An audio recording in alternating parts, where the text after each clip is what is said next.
Thank you very much for the nice introduction and for the invitation.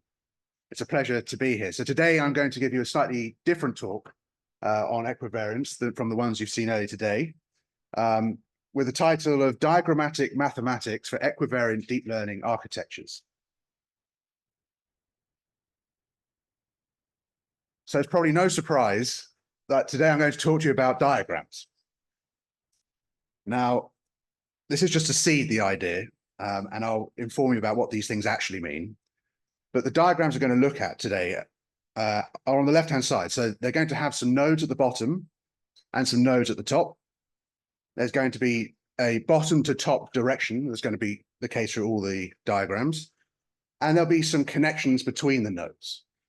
Okay, so this just looks like some sort of, nice diagram. But what we're going to be able to do with them, and this will have some meaning, but we're going to be able to treat them almost like they're strings and drag them around, like you can see in the middle picture. So I've dragged some nodes from the bottom sort of to the middle on the right-hand side, and some from the top sort of to the left-hand side. And then I'm going to drag some more nodes around, and I'm effectively going to get this other diagram on the right-hand side that is going to be what we'll see as a factoring. Now, don't worry what all of this means, but I just wanted to give you a sense of what we're going to be looking at. So we'll start from the very beginning in the next slide. And as you've heard today, right, in machine learning, we want to develop principled approaches for constructing neural networks. Now, I've got a very toy example on the left-hand side.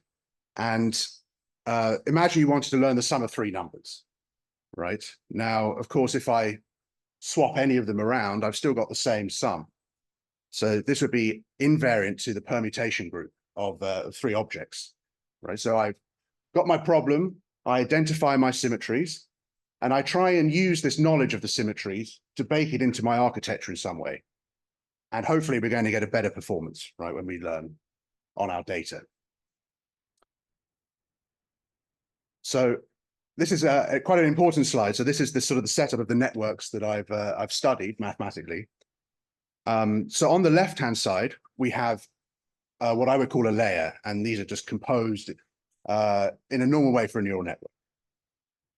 Now, each space is not just a vector space, but it's a tensor power representation of a group that is a subgroup of GLN, right? So the n by n matrices, invertible n by n matrices rather, sorry, and G of n is going to be a subgroup. And the action is just going to be the diagonal action. So each matrix is going to just multiply, you're going to multiply each matrix with its vector, on each vector in the tensor product, right?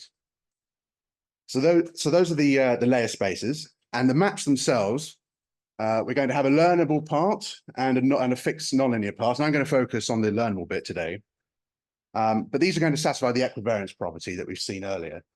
So this is slightly more mathematical rather than picture on the right-hand side. But the way I like to think of it is that acting, so going across the top, and then going through the network is the same as going through the network and acting. And you get the same result. And in some sense, you're encoding the symmetries that you know about into your network in this way. But the key question that I've looked at initially, right, is, well, what are these learnable, what's this learnable part, right? What are the weight matrices that can appear in these neural networks? It's all one thing to say, well, I've got some nice symmetries, but actually, what networks can I use for these symmetries?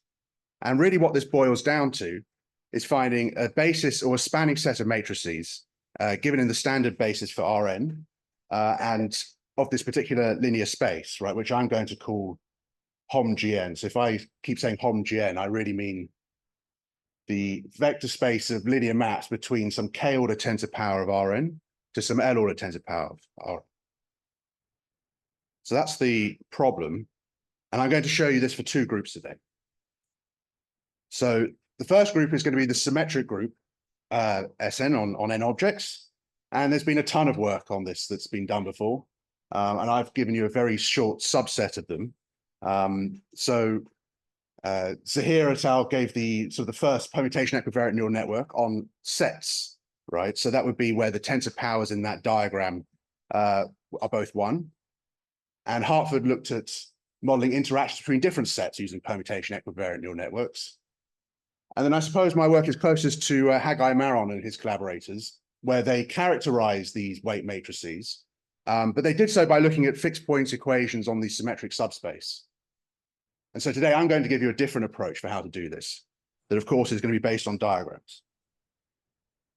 Now, before I get into it, I just want to give you some notation that's going to be used throughout today's talk.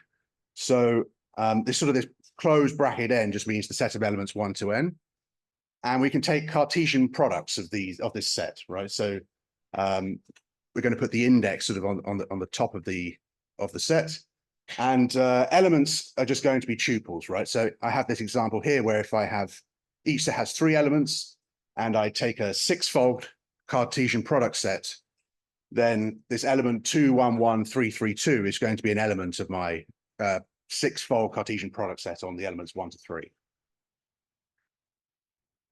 Okay, so let's get into the result. And what I showed is this bijective correspondence that's given by this triangle. Now, the thing that we really want is at the top, right? So you want this basis of matrices.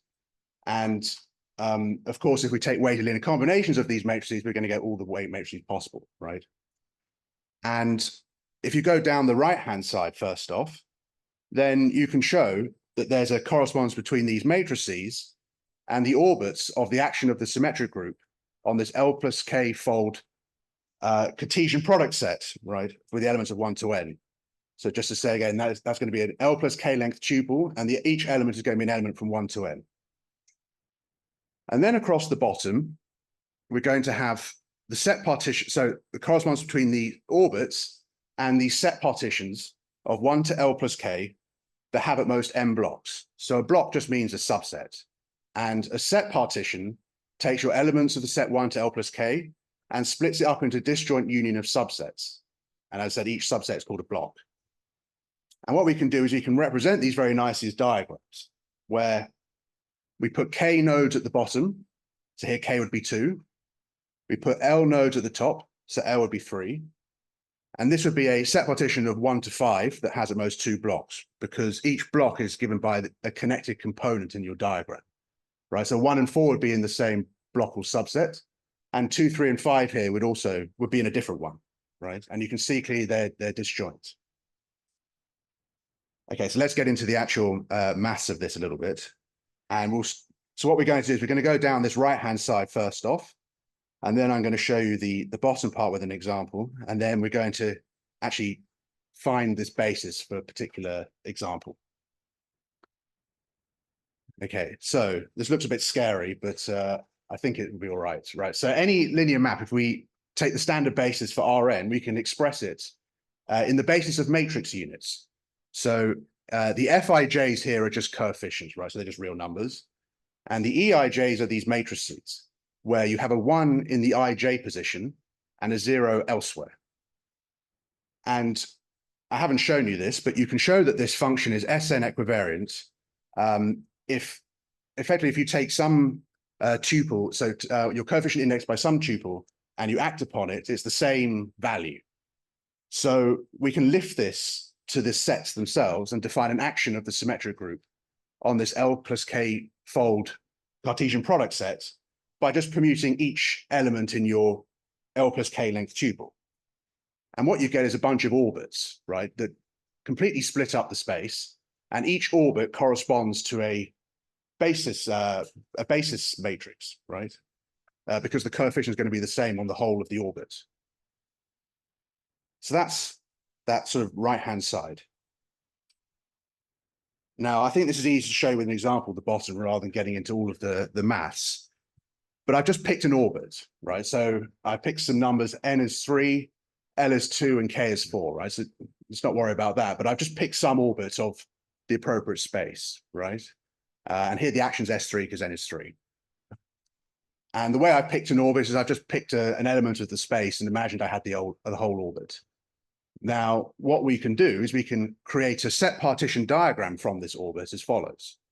So as you see on the left-hand side, it says we draw 2 rows of nodes. So we put K, which is 4 on the bottom nodes, and L is 2 nodes at the top. And then I label them with my Ij elements, right? So my I is 2, 1, and I put that at the top. and my J is 1, 3, 3, 2, and I put that at the bottom. And then I only connect nodes that have the same labels. And in this way, I'm going to get a set partition, right? So I've connected this one with this one.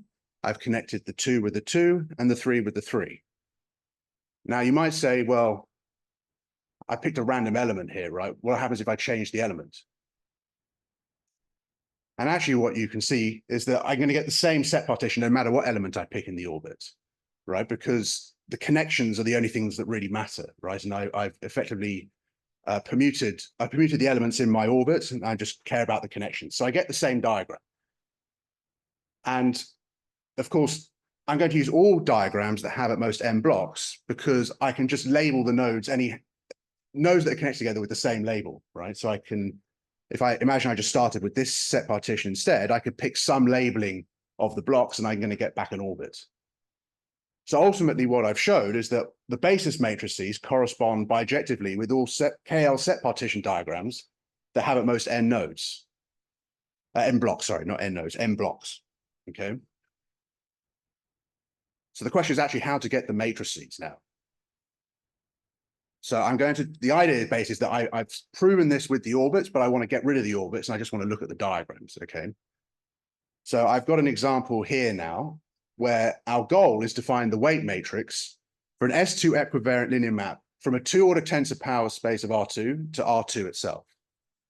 So N is 2, K is 2, and L is 1. So those are the numbers to keep in your head, I think, as we go through this. And so from the previous slide, right, the basis matrices are going to correspond to all the set partitions that have at most 2 blocks, where I'm going to have 2 nodes at the bottom and 1 node at the top, right? So I've got 2 nodes at the bottom, 1 node at the top, and I'm allowed at most 2 blocks in each. So this one here is 1 block because everything's connected. And each of these are all the possible ones with 2 blocks. Now notice that there's a 5th one that doesn't appear here, right? Which is the one that has 3 nodes with no connections at all. That would have 3 blocks. So that's too many blocks. So only 4 diagrams, and that means there's only 4 basis matrices.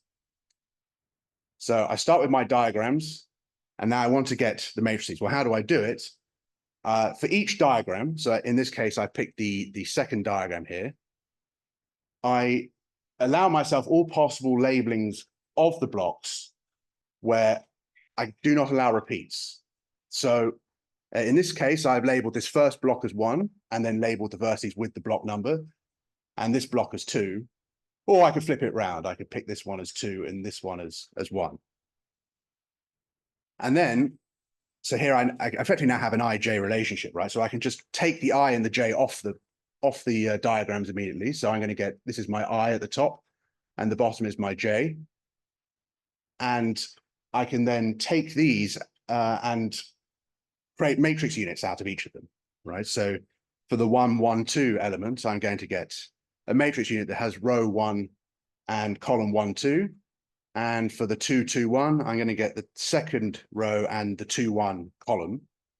And then I add them together, right? Because I need to sum over everything in my orbit effectively. And so this is one of the basis matrices.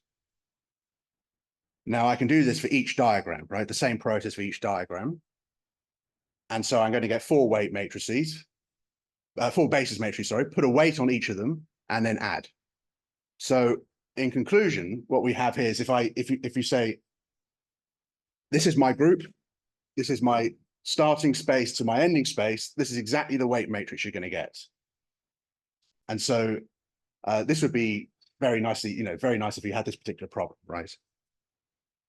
Now, I'm going to show you this for another group instead as well, and then I'll take some questions, I think. So we've now moved to the orthogonal group, and there are some other works on the orthogonal group that have looked at this problem. The first one, which is probably the main one, is by Finzi and collaborators, who came up with a numerical algorithm to find the weight matrices, not only for the orthogonal group, but for 2 other groups. But the main problem with their implementation is that it's constrained by memory, right? So it's only works with small values of n, k, and l. And then there's this other sort of supplementary work by Villa and collaborators who characterize certain functions, so invariant scalar functions and equivariant vector functions for these 3 groups by approximating the weight matrices with MLPs. So we want an analytic solution, right? We want something that's going to work for every value. And so today I'm going to show you the orthogonal group, but if you go to the paper, it also has it for the other two groups, just for time more than anything. So we have another one of these triangles, bijective correspondence triangles. And at the top, which is the thing that we want, instead of a basis now, we've got a spanning set for the homo n space. And if you go along the right-hand side, you can use something called the first fundamental theorem for the orthogonal group to get a spanning set for another homo n space, but it's the invariant functions, right, on these L plus K-fold Cartesian product sets. And then across the bottom, this is going to be related to set partitions, again, in a similar diagrammatic form, but now the blocks all come in pairs, right? So there's only two vertices in each block. Of course, that means L plus K is going to have to be even, right? Okay, so how does this, so we're going to do the similar sort of thing, right? Where we're going to go down the right-hand side first, and then across the bottom. Now, how does the right-hand side work? Well, it originates from an argument by Richard Brau, who is a German mathematician. And this argument appeared in 1937 off the top of my head. So I've slightly adapted his argument, but it says the following. Okay, so again, we have another one of these functions, right, that's been expressed in a matrix, basis of matrix units. And what his argument says that this thing at the top here is equivariant to the orthogonal group, if and only if the linear map from an L plus K fold Cartesian product set to the real numbers, which maps a vector of this form, so I'll explain this vector in a second, to this real number, which also looks horrible, is invariant to the orthogonal group. Okay, so let me explain this, because this is going to be very important, this form. So we have an L plus K length tensor product of vectors. Each vector is in Rn, right? So I've used U's and V's for a particular reason, but there are L plus K, many of them. And if we now look at the sum and just take one element in the sum, so sum ij tuple, okay, again, you see that the Cij and the Cij match. So that's going to be useful. But if we look at this product now, for a particular ij pair, what is it saying? It's saying take exactly one component from each of these vectors, right? So for example, if it's the ut one, we're going to take the itth position. And now if you look across the whole sum, what it's saying is take all possible combinations of these products where we only allow one component from each vector. Okay. So that's going to be very important. And what we're going to do is somehow find a spanning set for this invariant and use it to get back the coefficients in the original map. Okay, so I'll explain this in a second now. So the key idea that we need for that is this first fundamental theorem for the orthogonal group. And it says the following. So if we suppose that the Rn has associated with it a non-degenerate symmetric bilinear form, so non-degenerate means that if you say you have x and y paired together and that equals 0, then at least one of x or y is 0. And symmetric means that if you pair x and y together, it's the same as pairing y and x. And suppose we pick the standard basis, right, for Rn, then this thing becomes the Euclidean inner product, so the dot product in Rn. And then if we take a function that is invariant to the orthogonal group on an L plus K tensor power of Rn to the R, right, that's polynomial on these elements that we've seen before, then it must be a polynomial of the Euclidean inner products where we pair two different U's together, a U and a V, or two different V's together. Okay, so that's what this theorem says. And we want to use it to get a spanning set. So remember that we're taking one component from each vector, right?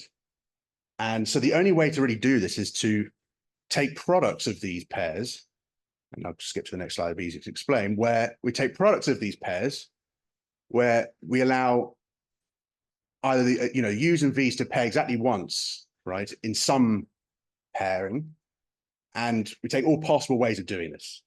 And this creates a spanning set of invariants for this space of functions. So this would actually be enough now to actually get you the original spanning set. So I'm going to show you that first to see why it's a good thing, but it's complicated. Okay. So a slightly different example. So imagine we want the O2 equivariant linear map from a 2-order tensor power of R2 to a 2-order tensor power of R2. I want the wave matrix, right? So one way of doing this would be to take all of these spanning set functions, right, that we just saw in the previous example, where of course now the K is 2 and the L is 2, and also the N is 2, okay? So I've got 2 U's and 2 V's, right? So I can pair the U's together and multiply them with the pairing of the V's. I can pair a U1 with a V1, and of course the U2 with the V2, or I can pair U1 with the V2 and the U2 with the V1. It's a bit of a mouthful. Okay, so there's 3 possible ways, right? Now, what I want to do, obviously, is I want to get something in this format, right? Because then I can read off the coefficients. This is the point. So how do I do this? Well, I know that this I've picked the standard basis. So this thing is the dot product, so I can just expand it, right? So I put some colors to try and make this look a little bit easier.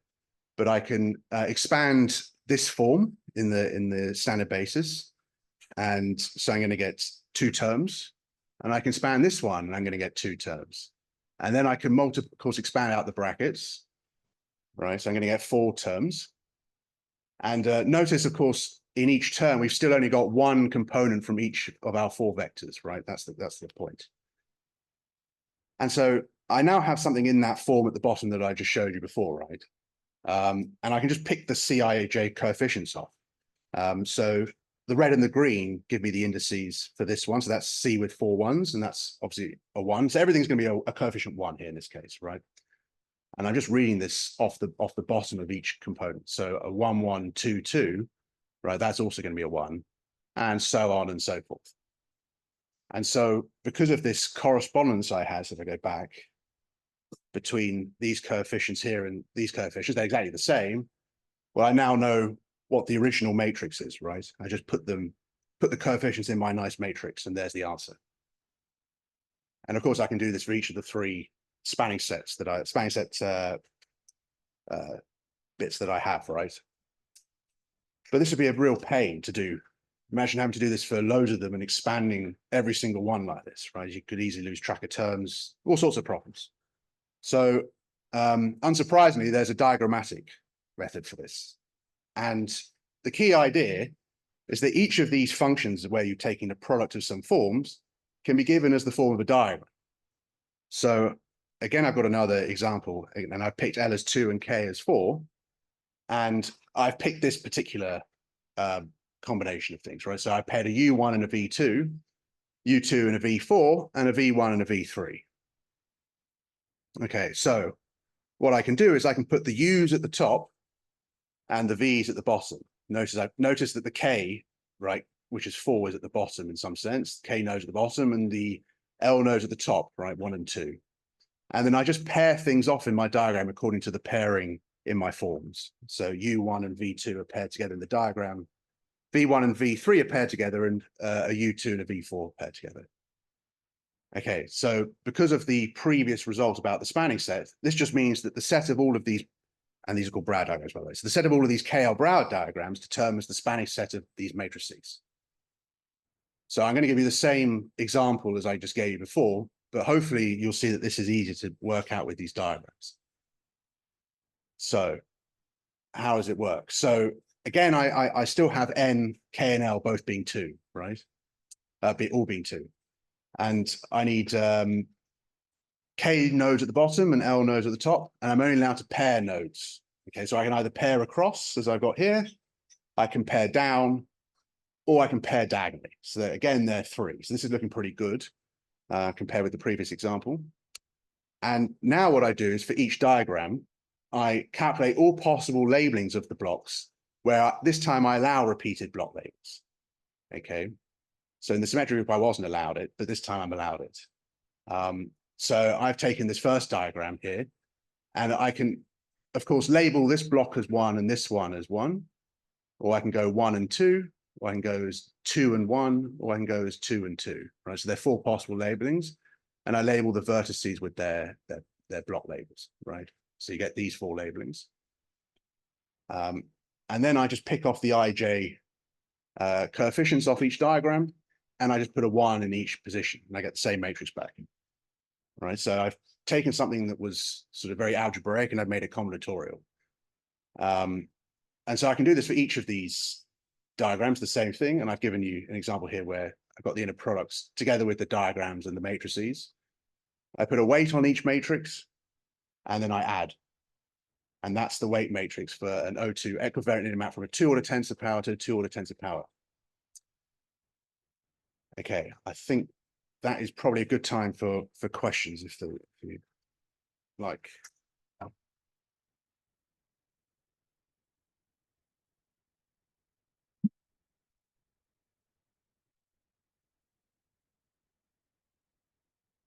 Hi, thank you. Short question. Did you consider also a geometric interpretation of the spaces you're working, especially the endomorphism vector space you're working on? Could be interpreted as the tangent space of the stabilizer, where the group is acting on some very easy variety, actually, but the group operation is not so easy. Did you get then a bunch of dimension computations formulas that you can use? I mean, I personally haven't, but that sounds quite interesting. So I'd be happy to chat to you afterwards. Yeah, this sounds very interesting. Thank you. That's some question? Comment?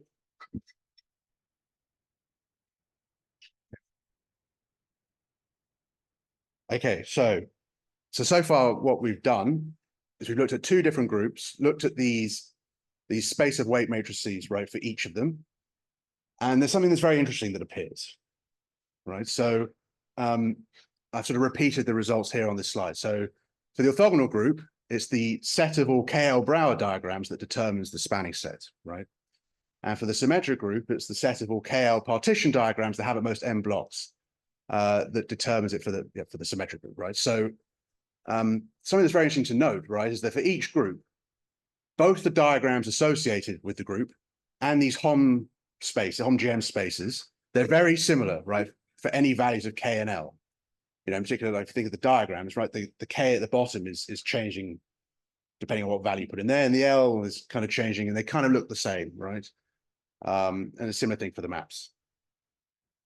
So this is suggesting a category theory approach, okay? So this is where I want to take this today. And the idea is to form categories for both the diagrams and the representations. So again, I'm just going to focus on the orthogonal group for now. We'll look at the symmetric group in a bit.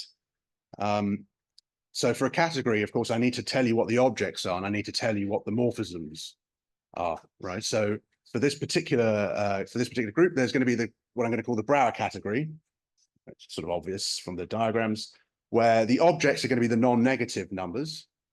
Going to determine how many nodes at the top and bottom that I have. And the morphisms, well, for each fixed values of K and L, they're going to be the set of all KL-Brauer diagrams. So this doesn't seem like much. It's sort of just a reformulation of kind of what I've told you. And of course, as well for a category, right, I have to tell you what the composition is going to be. So here I have 2 Brauer diagrams, right, with some values of nodes at the top and bottom, right? So I've got 4 and 4 and 4 and 2, right? So these are morphisms in some morphism collection at the moment, right? And the way I compose them is by effectively merging these middle set of nodes together and performing a contraction. Okay, so let's focus on that for a second. So for example, if I start here, I can merge up and go all the way to the top. So I've taken the bottom node to the left and gone to the node on the far left as well, right? And if I look at this one, I'm going across the bottom to the top like this. So I've merged them together. The bottom bit stays the same, which is nice. But the only thing is that I've removed in the merging this component that just stays in the center. So the rule that I'm giving you for the sake of argument is that I count how many of these I remove, and I make that the index here. So this is index 1 so n to the power 1, right? So I can do this for any pair of morphisms where the number of nodes at the top here are the same as the number of nodes at the bottom of this one, okay? And at the moment, I've just given you, so if I go back, I've just given you a set of diagrams. Well, I can put a linear operation on them, right? So I can turn it into something called nonlinear category by allowing all formal linear combinations of the morphisms where I provide a weight, a real number on each diagram, okay? So in the 2-2 morphism space that we just saw, there were 3 diagrams and I put a weight for each of them and take linear combinations. Okay, and I can do the same thing for the representation category, right? So for the representations as well. So yes, I have a tensor power representation category where the objects are now tensor powers of Rn. So this is sort of looking similar where with the one before where it's going from 0, 1, and 2, and so on, right? But that's now the tensor power order. And for given objects, this is, I put the linear space automatically. So the Hom ON space, right, as my morphism space. And the composition is just the usual composition of linear maps. Seems pretty normal. Okay, so why do I care about this, I guess, right? So a couple of things to say. So first of all, what I showed you originally was actually, if there's this linear structure on the Brauer diagrams, it's really a surjective linear map from the vector space spanned by the set of these diagrams to the Hom ON space for particular fixed values of K and L, right? Where we mapped a Brauer diagram to a spanning set matrix and extended the whole thing linearly. And because of this sort of this relationship between K and L and any real values of K and L, I can actually turn this into a functor at the category level, where I define it on the objects by mapping the K to the order, right? K order tensor power of Rn. And for fixed values of K and L, I map a Brauer diagram to a spanning set matrix. And this is linear by the linearity in the morphisms. It's full because the map is surjective for fixed values of K and L. And I haven't shown it here, but you can show that this functor represents this composition of morphisms. So again, I kind of haven't really done much. I've just reformulated something in terms of category theory. But here's the kicker, okay? There's another operation I can put on this, on these categories, okay? So if we look at the Brauer category, I've taken 2 random morphisms, okay? And what I can do is I can define this tensor product in inverted commas that takes the 2 of them and just concatenates them together, getting another morphism, right? In this category. And in the tensor power representation category, I can do the same thing on the matrices, but the tensor product is going to be the Kronecker product of the 2 matrices. And actually what this turns into is that these 2 categories are something called strict monoidal categories. So the monoidal bit here means that there's this horizontal, this sort of the second operation. And the strictness is related to the associativity, the way I sort of combine these things, they're equivalent. So if I combine 3 of them, right, it doesn't matter in the order that I do it, I'm going to get the same output, right? Okay, so because they're now monoidal, you can actually show that the map that I gave you for the orthogonal group is a monoidal functor. Okay, so a monoidal functor is a functor that is going to respect this horizontal operation, right? So basically, if I look here, so what it's saying is if I convert this into a matrix, and I convert this into a matrix, and take the Kronecker product, it's going to be the equivalent result of converting this into a matrix. And I'll give you a sort of informal argument as to why this is true. So I've taken 2 slightly smaller diagrams for the sake of argument. So the one that sort of crosses and the horizontal one. And let's say I apply some labels, right? I don't know what these things are, but some I's for each of the blocks in each individual diagram. Okay. Now, because I allowed independent labeling for the blocks, how I label the blocks in this diagram and how I label the blocks in the second one is not affected when I put them together. Okay. And if I apply the functor to each of them, I'm going to get this for each of the diagrams on the left-hand side. And this is the same as applying the functor to this diagram, right? If I actually did this Kronecker product, I would actually get this equivalence. And this is true no matter the values of how I label them, right? So there's this independence of the labeling of the blocks. Okay, so that's the thing to hold in your head as I show you the next thing. Okay, so we can look to do this for the symmetric group, right? Now, I can define, instead of the Brouwer category, I can define this partition category instead, where the objects are very similar, right? They're the non-negative natural numbers. And for fixed objects, well, I put the linear part in again, just for the sake of argument, but it's the formal linear span of all KL partition diagrams. Okay, no, I don't have any conditions on the blocks here. I just allow all of them, okay? And there's a vertical composition that's similar to the Brouwer one, and there's a horizontal one that's also similar, right? There's concatenation thing, so I've not shown those here. And there's a very similar thing for the symmetric group, right? So the objects are the tensor powers of Rn. For fixed objects, it's the vector space, the Hom Sn vector space. There's a composition of vertical composition of linear maps, and there's a horizontal one, which is the tensor product. Okay, so we hit a problem. And we can do the same thing, right? So we can create this functor, right, from each of these maps. But it's not monoidal. So that's really annoying. So let me show you why it's not monoidal, okay? And it comes back to this labeling of the blocks that I talked about. So let's start at the very top. So imagine I'm looking at I've just picked S3 equivariance for the sake of it, and I've picked two diagrams that would actually work under the mapping, right? So I picked this diagram and I picked this one, right? So if I did the merging in the category, well, it's just this concatenation thing that I had before, right? So that's okay. Now, I want to get some matrices out of this. So I label the blocks in this one with some labels, right? So for the sake of argument, I picked the first block to be block 1 and this one to be block 2.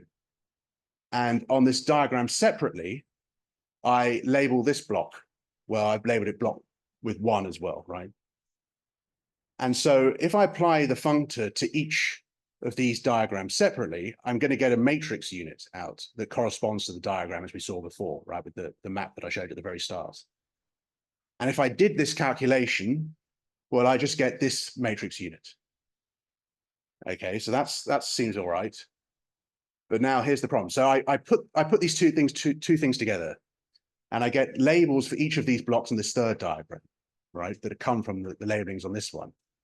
But I was only allowed to label the blocks independently in my diagram, right? I'm not allowed to choose, sorry, not independent. I'm not independently, that's our point. Once I pick this one to be 1, I'm only allowed to label the other ones as 2, 3 in some order, right? But I've got this one also as 1. So this whole thing, when I map it, is going to go to the 0 matrix. So it's not the same as this one. And all it's coming down to is the fact that the labeling, once I pick, I can label these things nicely and I can label this one nicely, but when I put them together, the labels will get messed up effectively under the mapping. Okay, so I need to fix it. And thankfully, there was a paper by Godfrey that came up with a different basis. And I haven't shown you the argument, but effectively what it comes down to is that the way I label these blocks, I make them independent again. So I can label this block as 1 and this one also as 1. And if I take the image of this thing for particular K and L, I'm going to get a basis. I'm telling you this is true. And the functor is actually monoidal. Again, it's very similar to the orthogonal group now, where I allow the independence. Okay, so what does this really mean for equivariant deep learning, right? And the point that I'm trying to make is this. So under the monoidal functor, so I need a monoidal functor for these two groups, the diagrams are the same as the matrices. right? So I showed you this weight matrix before for K being 2 and L being 2, right? I'm just pick this one. I can think of it as being this linear combination of diagrams because I can just apply the funct and get the matrix back, right? So instead of matrices now, I'm thinking in terms of diagrams. Okay, so that's the first point. And the second interesting point is that planar, which basically means non-crossing, and I'll show an example. I'll go back and show an example. These correspond to chronicle products of matrices under the monoidal functor, right? Let's see, if I go a little bit back here. If I go back, let's go back here, for example, right? This thing's planar, right? Well, okay, this one's not quite there. There's sort of a planarity here, right? If I split it here, I can split it up into separate diagrams, is what I'm getting at, right? Okay, so this is not the best example, but I'll show you what I mean in a second. Okay, we're going to use it. But the thing I want you to take away is that I'm now thinking in terms of diagrams, not matrices anymore. Okay, and I'm going to do something that is effectively, so we come to it, which is this algorithm where I'm going to think, instead of thinking about matrices, I'm going to think in terms of diagrams. Okay, so here's the application of this, which is, imagine I wanted to do weight times vector, right? Weight matrix times vector and get something else out. And if I did this naively in terms of matrix multiplication, the big O time would be horrific, right? It would be n to the power L plus K. So can we do any better? And what we want to do is to use our diagrams to obtain a faster implementation. Okay, so one thing, of course, we can do, right, is express the weight matrix as a linear combination of diagrams and apply each diagram to the matrix that comes from each diagram to the vector in parallel. But I haven't really done much at that stage, right? So the question is how to actually apply each diagram to the input vector. Okay, so we come back to the very first slide that I gave you, which was this diagram at the very start, right, where the example that I've got is O3 equivariance from a 5-order tensor of R3 to a 5-order tensor of R3. Okay, so here's my K, which is 5, and my L is 5. And so I've got K nodes at the bottom, L nodes at the top, and I imagine this diagram appears in my decomposition. So it will do because it's a Brauer diagram, right? Each node is paired with exactly one other node, so that matches nicely with the orthogonal group, right? Okay, so, and this is the bit about the category thing that's really nice, is that I can now actually deform this diagram. So I sort of showed you this at the start, where if you look here, this connection, I am effectively yanking it to the far right-hand side. And then if I go across to this one where I had at the top, I then pull this one down, okay? And then I'm going to do some more sort of pulling on strings, okay? So effectively what I've done is I pulled the strings at the bottom and the strings at the top down into their respective new rows, such that the entire thing in the middle is really now not crossing, right? There's no crossing any of it, okay? And so there's something to say. So you may think I've just done this on diagrams, this looks nice and everything, but what I've got in my head as I'm doing this is this monoidal functor in play. So what I've really done is in the category, I've actually factored, right, my Brauer category, I've actually factored this diagram into 3 other diagrams, all of which live in the Brauer category, right? I know they have different colors, but there's a reason for it. Because you can see that in each diagram, things are paired with, each node paired with one other node, exactly one other node, right? And it's such that if I then applied, so if I sort of went back, I get back the original diagram, right? You know, I could sort of do it. If I start on this far right-hand side, I go across the left, go to the middle and back out. That's the same as starting from the bottom right to the top left, right? And if I go back here, that's what I've got, right? All the way across. But the other point is as well is that each of these 3 things is actually now a matrix, okay? So I've taken my original weight matrix that I've had and I've factored it through this diagram. but there's a bit more to this, okay?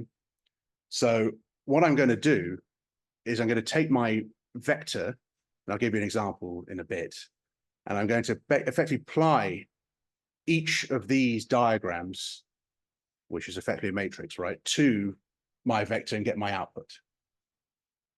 But it's even nicer than this. So if I look at this bottom diagram, this is actually a permutation.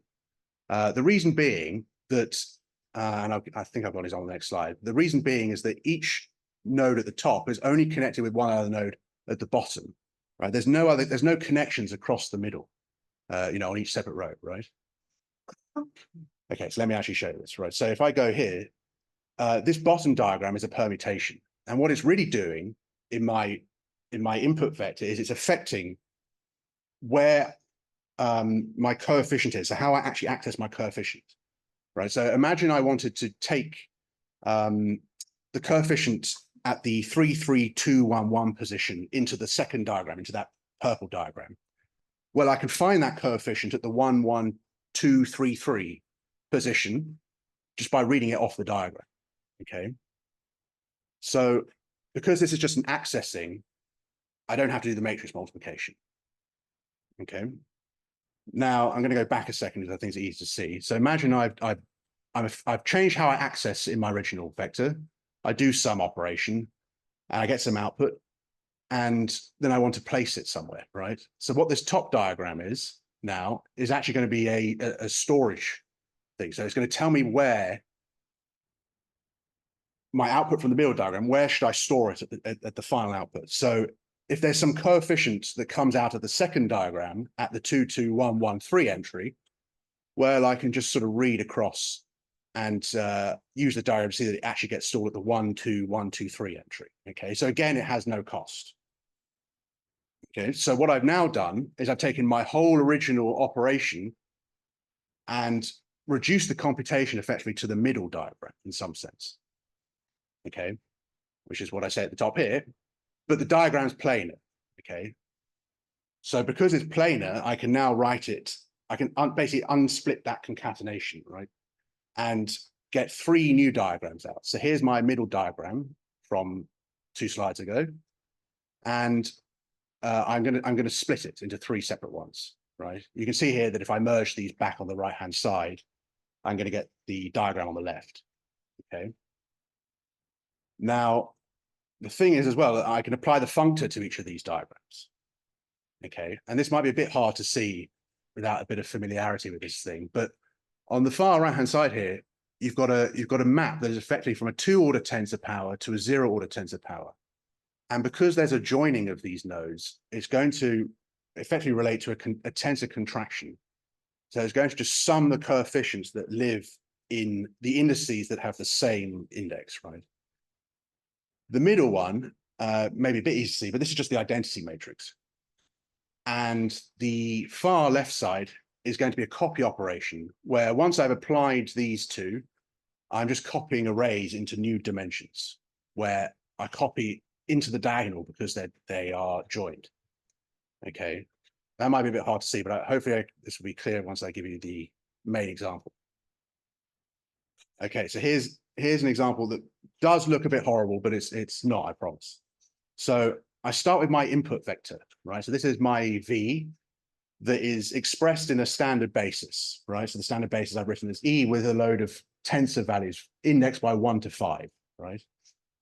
And this is going to be my coefficient at the position L1, L2, L3, L4, L5 in my tensor, right? Now I apply the bottom diagram.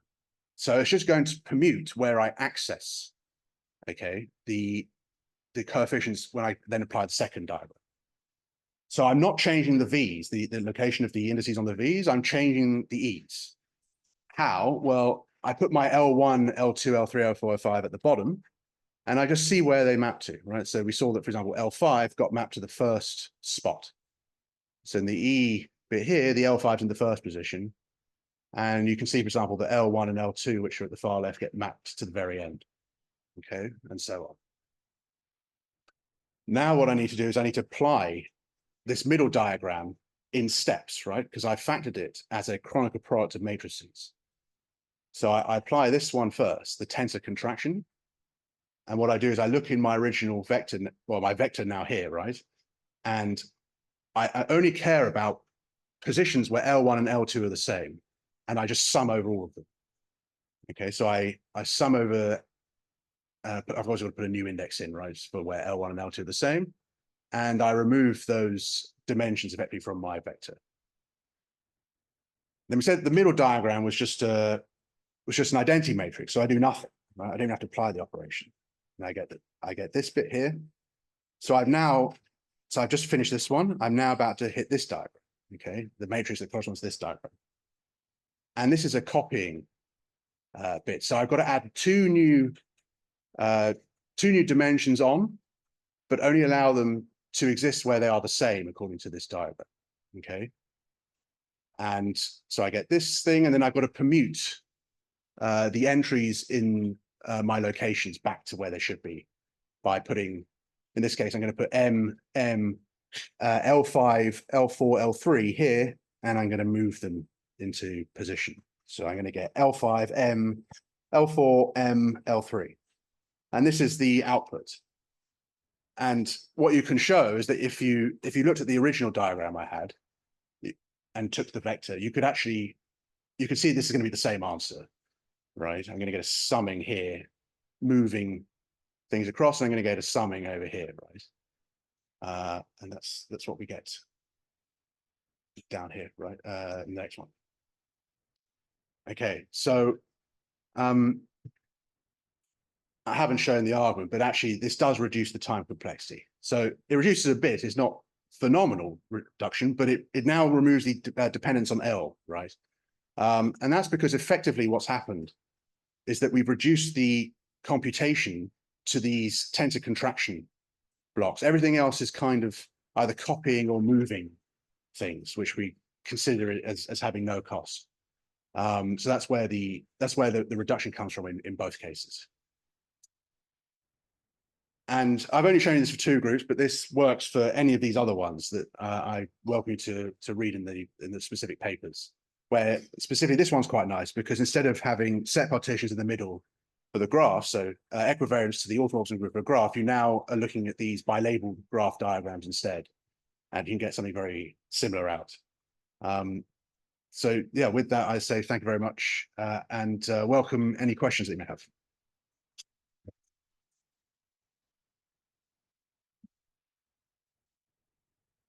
We have time for some questions.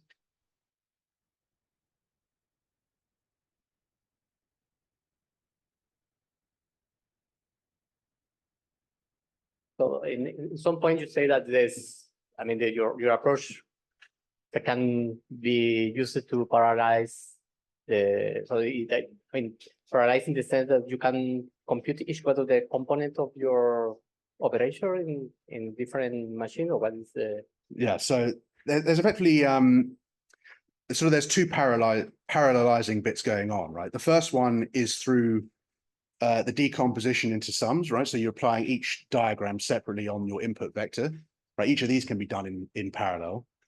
But also the whole point of this algorithm, right, is that you are reducing what was your big matrix to a series of operations, but in particular, it's this one that's the key, where instead of having this humongous matrix, whatever it's going to be, you're applying each of these separately, right?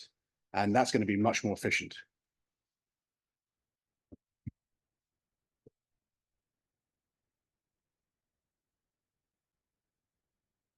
Hi, Edward. Thank you. I'm just wondering, are there any connections with other things that are known about like set of equivariant? But these are kind of equivariant linear maps. So it's well known that they have some algebraic structures, say on the irreducibles and stuff like that. So there's aspects of representation theory and then algebraic structure of the equivariant maps. So are there any links? Are there any that you know of? So I think maybe one of the things I didn't say about potentially the benefits of this approach is that you're not looking at irreducibles at all, right? Especially because so one thing that's quite difficult, say, if you did a Klebsch-Gordon decomposition, is that you may not know what the decomposition is for certain groups, right? And what this is doing is you're not doing any change of basis. You've picked your standard basis and you're going all the way through with that, right? So that's the major benefit of this approach. Yeah, but there's some kind of things that you know that the linear maps are isomorphic to some kind of division algebra or some of that, like which is isomorphic to, you know, RCRH, this kind of stuff. So there's kind of like there's known structures. If you just write down naively these things, you can expect. You know that the equivariant linear maps, they have some structure, and somehow it should also shine because you construct them explicitly. Yeah, should be some kind of links somewhere. You may not want to do explicitly the decomposition to irreducibles, but there's still some lurking algebra results in there somehow. well, I was going to say, as my new postdoc supervisor, maybe we can work on that in the future. Exactly. Yeah. I'll rest my case. Yeah. Let's thanks our speaker again. Is